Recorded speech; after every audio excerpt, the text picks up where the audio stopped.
உங்கள் தந்திவன் தொலைக்காட்சியில்.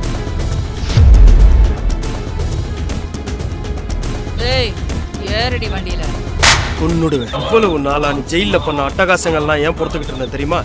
உன்னால எங்க அன்னிக்கு ஜெயில எந்த பிரச்சனையும் வந்துடக்கூடாதுங்கிற ஒரே காரணத்தால இனிமே எங்க அன்னிக்கிட்ட ஏதாவது பிரச்சனை பண்ண பைரவியிடமிருந்து காப்பாற்றப்படும் இளவரசி. ஒரு வார்த்தை சொல்லிருக்கலாம்ல. நீங்க தெரியாம செஞ்ச தப்பு, இது தெரியாம நடந்த விபத்து என் புத்திக்கு தெரியுது. ஆனா என் மனசுக்கு தெரியல. இத்தனை நாள் நீங்க செய்யாத தப்புக்கு நான் தண்டனை கொடுத்துட்டேன். சுப்பிரமணியிடம் மன்னிப்பு கேட்கும் இளவரசி. இளவரசி இப்போது புதுப்பொலிவுடன் தினமும் மதியம் 12 மணிக்கு. Catch us on TV, Thandivan app, thandivan.com and YouTube.